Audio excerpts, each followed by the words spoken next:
অনেক অনেক দূরান্ত হইতে আগত অনহত তথা ভগত গ্রামবাসী সকল ভক্তবৃন্দ, যে ভক্ত যে স্থানে বসে যেমন ভাবে ভজন এবং সাধন করছো, তোমাদের সকলের চরণ কমলে জানাই আমি অধমা কুমারী স্মৃতি সূত্রধর এবং আমার ক্ষুদ্র সম্প্রদায়ের পক্ষ থেকে আপনাদের চরণ কমলে জানাই শত সহস্র কোটি বন্দনা।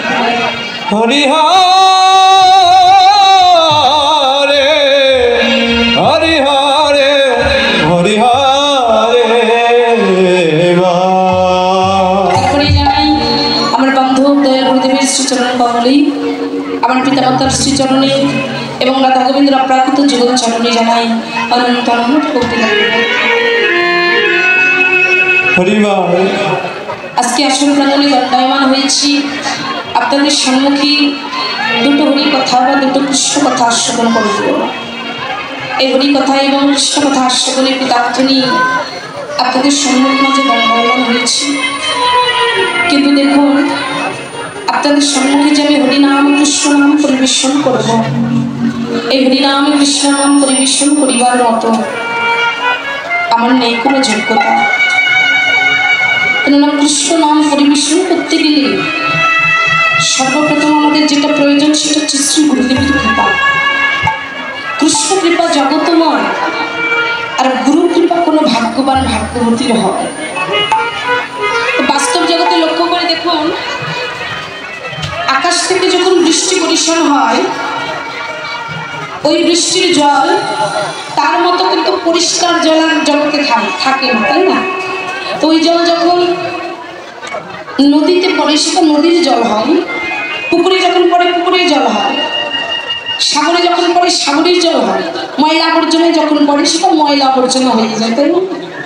লক্ষ্য করে দেখো, তাই এই জগতে কোনো পুকুরের জল যখন পুকুরে থাকে তখন তাকে পুকুরের জল বলা হয়, কিন্তু ওই পুকুরের জল যখন ঘুরতে ঘুরতে নদীতে যায় তখন নদীর জল বলা হয়।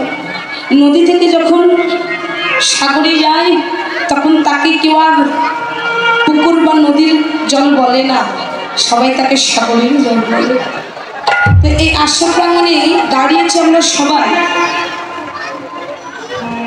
সাগর কাকে বলা হয়? এক একটি ভক্তের হৃদয় ভাণ্ডকে এক একটি সাগর বলা হয়। আর পুকুরকে আমার মতো অভাগিনী অধম, না জানি কৃষ্ণ ভজন, না জানি প্রেম, না জানি প্রভুর প্রতি অনুরাগ। আমি হলাম পুকুর, একটা ছোট্ট পুকুর মাত্র। এই পুকুর ধীরে ধীরে গড়াতে গড়াতে আপনাদের মতো সাগরের কাছে এসেছি। যদি কৃপা করে কিঞ্চিত প্রেম ভক্তি একবার দান করেন, আপনাদের কাছে আঁচল পেতে ভিক্ষা চাইছি। যদি কৃপা করে একটু প্রেম এবং ভক্তি আমাকে এই অধমাকে দান করে, তাহলে কৃষ্ণ কথা কিঞ্চিত হলেও হতে পারে, তাই না বাবা?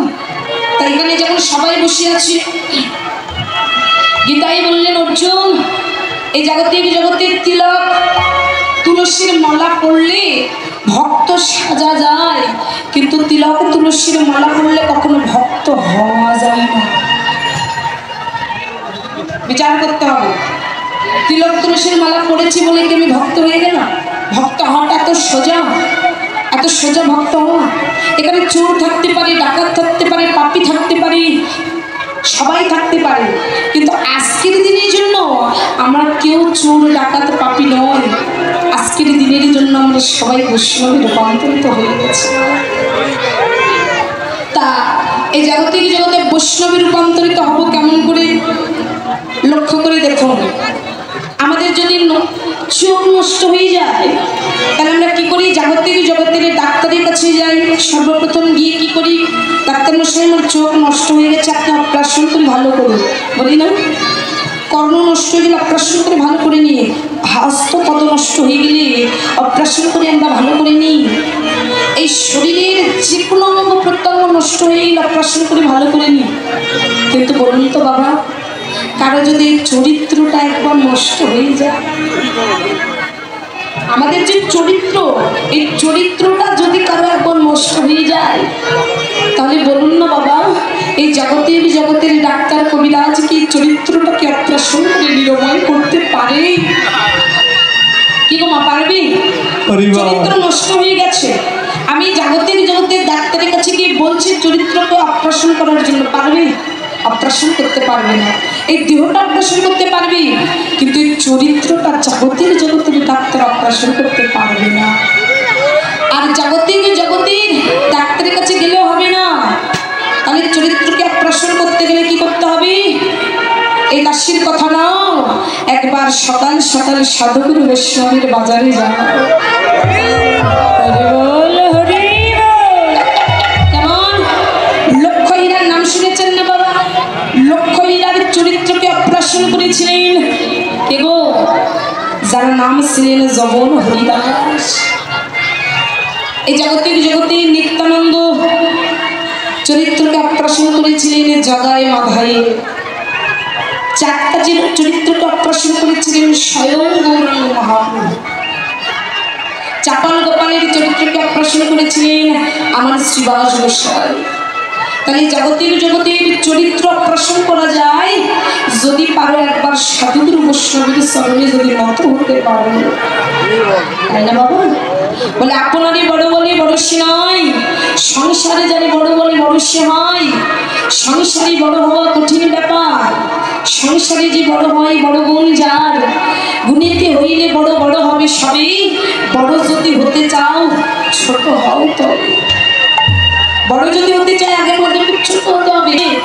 তোমায় আমি ডাকিনি প্রভু যখন ছিল সকাল, রঙ্গ রসে কাটিয়েছি বেলা, জানি নাই আলোর মশাল। দুপুর বেলায় ডাকবো ভেবে মনে করেছি স্থির, শত কাজে ডুবেছিলাম নানা রঙিন ভিড়।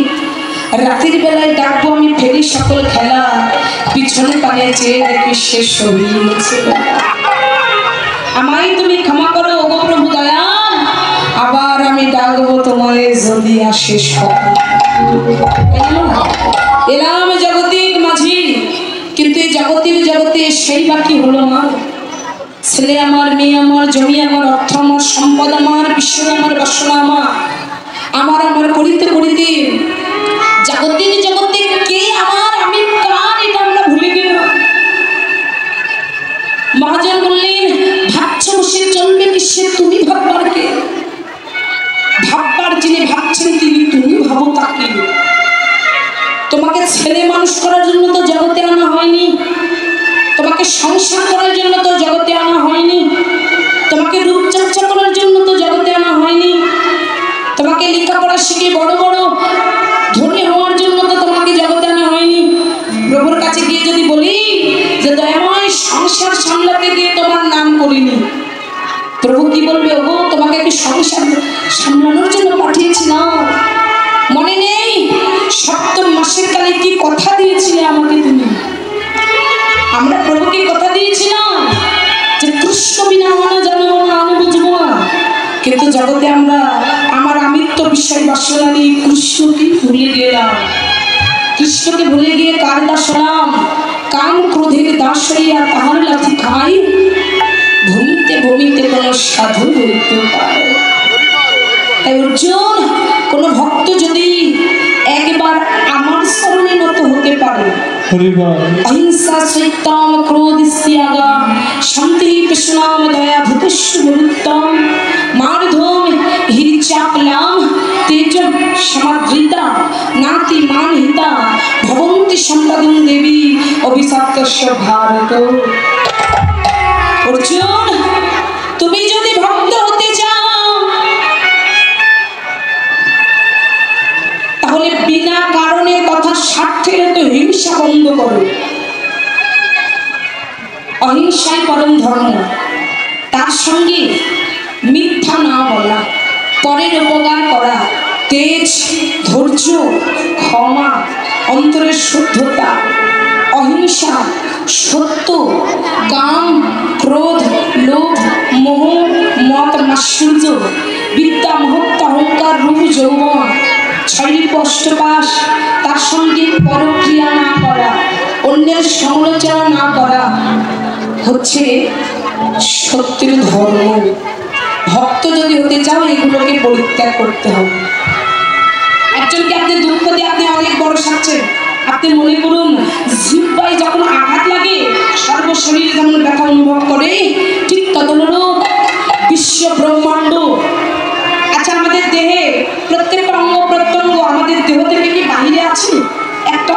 পতঙ্গ বাহিরে নাই। ঠিক তদনুরূপ এই বিশ্ব ব্রহ্মাণ্ড ভগবানের চরণ থেকে উৎপত্তি হয়েছে। আপনি বিশ্ব ব্রহ্মাণ্ডের কোনো একটি জীবকে যদি আঘাত করেন, একটি জীবকে যদি কষ্ট দেন, মনে ভাববেন ওই কষ্টটা তাকে নয়, ওই কষ্টটা স্বয়ং গোবিন্দকে দিয়েছে। কোনো ভক্ত যখন পরমাত্মার স্বরূপ সম্পর্কে জানে, অর্থাৎ আমরা কেউ জীব নয়, সবাই আমরা ঈশ্বরের অংশ বিশেষ, এই কথা যখন কোনো ভক্ত মনে করে, তখন কেউ অপরকে দুঃখ দিয়ে সুখী হতে পারে না। অর্জুন, সব তো আমি করে রেখেছি, তুমি মাত্র উপলক্ষ হও। কেন? আমি সূর্য থেকে অতি পুরাতন, আবার কুসুমের মুকুলের চাইতে অতি বনতম। একজন ব্যক্তি যেমন পুরাতন বস্ত্রকে পরিত্যাগ করে নূতন বস্ত্র ধারণ করে, আমিও ঠিক তদনুরূপ আত্মাও পুরাতন দেহটাকে পরিত্যাগ করে নূতন দেহ ধারণ করি। তাই আজকে এসেছি, এখান থেকে যে আপনারা ঘরে যেতে পারবেন বলতে পারবেন না, বলা যাবে? এখান থেকে ঘরে যাবো বলা যাবে? বলা যাবে না। তার দুদিনের দুনিয়া এসে কিসের অহংকার, কিসের মান অভিমান? চলুন মান অভিমান পরিত্যাগ করেই আস্বাদন করবো গীতা বিষয়ে শ্রীমতী রাধারানীর সুরজ পূজা লীলা। রাধারানীর সুরজ পূজা হচ্ছে কৃষ্ণ পূজা করবে, তো আমরা আস্বাদন করবো। কারণ বৃন্দাবনে কোনোদিন সুরজ পূজা হয়নি, কারণ বৃন্দাবনের মানুষ যারা কৃষ্ণ বিনা আন জানে না, তারা এখানে এসে সত্যি ভালো লাগছে। এই গ্রামের অধিকাংশ ভক্ত তেনারা প্রসাদ ভোজি, তিলক তুলসীর মালাধারী, জপের মালাধারী, সত্যি খুব ভালো লাগছে। সত্যি আমার অন্তর থেকে খুবই ভালো লাগছে এই জিনিস। তা চলুন আস্বাদন করবো লীলামাঝি বন্ধুটা লেখক। তারা সবাই ক্ষমা সুন্দর দৃষ্টিতে দেখবেন। আপনাদের সকলের শ্রীচরণ কমলে জানাই শত সহস্র জয় জয় শ্রী গুরুদেব।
আজ নয়নে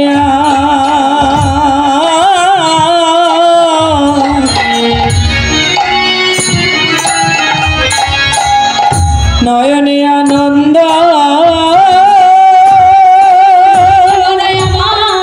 বিভর যে মন রে ওই না কোনায়া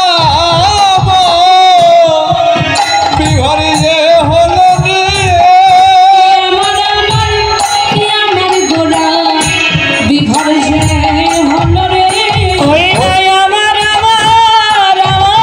গোরা বিহার যে হলো রে একবার দেখে যাও দেখে যাও দেখে যাও দেখে যাও দেখে যাও দেখে যাও দেখে যাও দেখে যাও দেখে যাও ধন্য হবে দেখে যাও দেখে যাও ওই না দেখলে জনম ধন্য হবে দেখে যাও দেখে যাও এই তো হাসি রে